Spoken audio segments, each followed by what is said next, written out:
For decades now, video games have been a way for children and grown-ups to escape into a world of make-believe. But now some are turning gaming into a high-paying career, making thousands, even millions of dollars a year. Fox 7's Craig Lucy introduces us to two Central Texans who have hit the video game jackpot. Remember this game from the 1980s? According to the Guinness Book of World Records, it's the best-selling video game ever. Mario is more recognizable than Mickey Mouse among American children. But let's rewind back to the 1970s.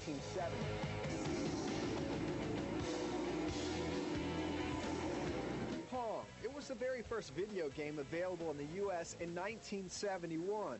And then not long after that, a man from Austin helped the gaming industry explode.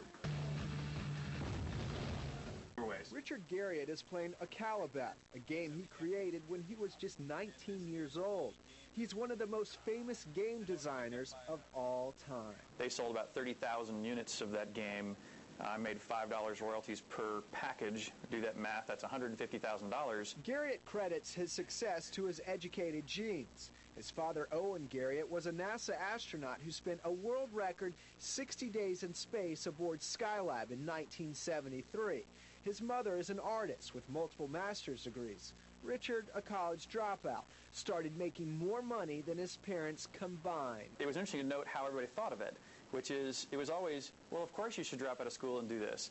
But when this windfall runs its course and disappears, it's just understood you'll go back to school, finish your degree, and get a real job. The windfall never disappeared. You definitely know who I am. 24-year-old Austin native Dave Gaffon's windfall has just begun. I play video games professionally, and what that entails is playing about between 30 and 40 hours a week. His real job takes him around the globe. He's known only by his creative game name, Moto.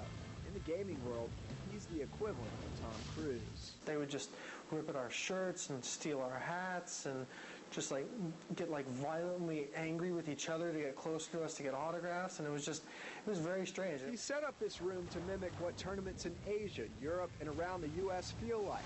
His chair is uncomfortable. The keyboard and mouse are not fancy.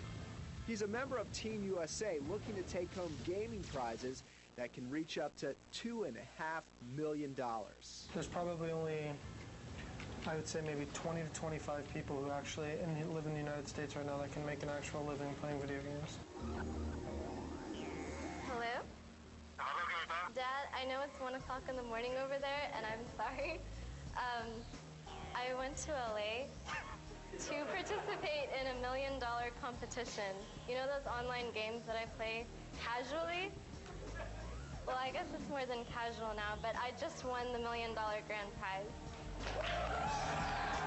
Kavitha Yalavarthi doesn't make a living playing video games, but her quick fingers helped her cash in big time.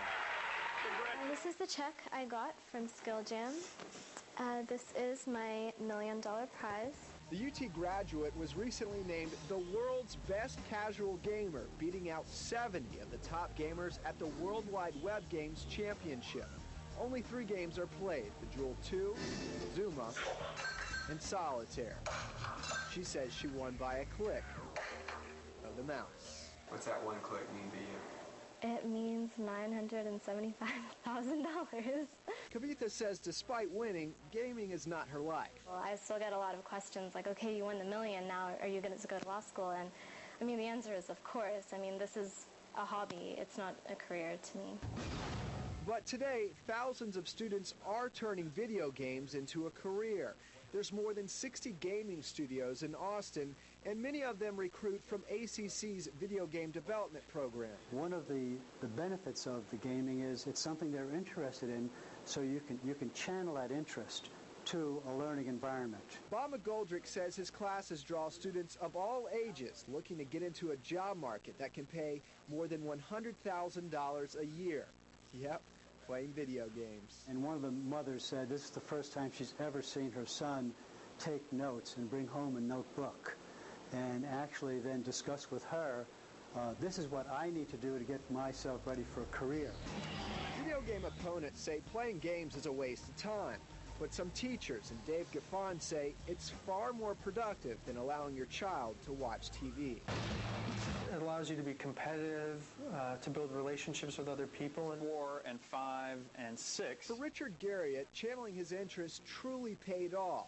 His wall of gaming history stretches down the hallway with games that have entertained hundreds of millions. What I think is interesting about the games business is, as big as it has gotten so far, I truly believe it's only barely in its infancy. And by its infancy, the online gaming industry alone is projected to reach nearly $4.5 billion by 2010. And game developers say Austin may soon oust industry leaders like Southern California and Seattle to become the Hollywood for video game development.